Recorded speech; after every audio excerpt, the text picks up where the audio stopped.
साथीहरू सबैजनालाई good evening.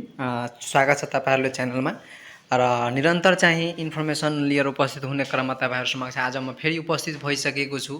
के लिएर भन्दाखेरि भन्नुहुन्छ भने यहाँ चाहिँ नेपाल प्रहरीको अस्ति चाहिँ जनपदको चाहिँ लिखित परीक्षाको रिजल्ट तपाईहरु माझ राखेको थिए। आज चाहिँ तपाईहरुको अन्तर्वार्ता इन्टरभ्यू कहिले हुन्छ, कुन प्रदेशको कहिले हुन्छ, कसरी हुन्छ त्यो सबै जानकारी दिनेछु।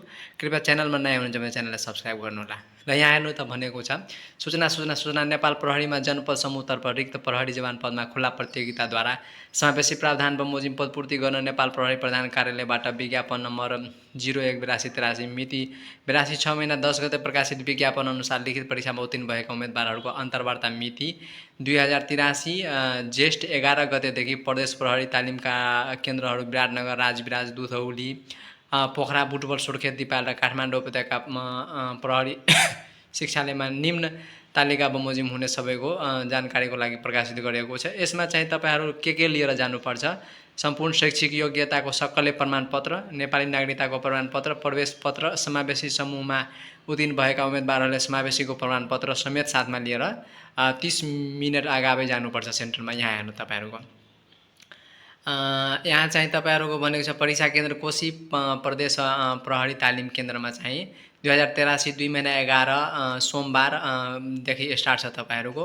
पहिलो शिफ्ट भनेको छ रोल नम्बर यहाँ चाहिँ दर्ता नम्बर 19 देखि 340 को के अरे अनि त्यसपछि 7 बजेदेखि र दोस्रो शिफ्टमा चाहिँ 343 दर्तादेखि 833 दर्तासम्मको चाहिँ 1 बजेदेखि हुन्छ तपाईहरुको। यहाँ हेर्नु होला तपाईहरु कुन बार पढ्न जानुहुन्छ।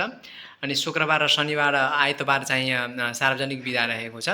अनि त्यसपछि सोमबार चाहिँ दर्ता नम्बर 14143 देखि 14257 सम्मको र तपाईहरु कुन प्रदेशबाट फर्म भर्नुभएको छ त्यो अनुसार हेर्नुले यहाँ मध्य प्रदेशमा हेर्नु त 2083 साल 2 महिना 11 को सोमबारदेखि दर्ता नम्बर 15013 देखि 15559 चाहिँ 7 बजे बिहानमा दोस्रोमा शिफ्टमा हेर्नु होला। यहाँ अब म भिडियोलाई स्क्रोल गर्दै गइरहेको छु साथीहरु। दुधौलीको पनि यहाँ हेर्नु होला सबै क्लियरली रहेको छ, बढी मलाई भन्नु पर्दैन। गण्डकीको यहाँ रहेको छ है, गण्डकीबाट जति जना उत्तीर्ण हुनु भएको छ। लुम्बिनी प्रदेशबाट यहाँ रहेको छ। अनि त्यसरी नै अब तपाईहरुमा चाहिँ परीक्षा सञ्चालन हुने यसरी नै हो। कर्णाली प्रदेशको यहाँ रहेको छ।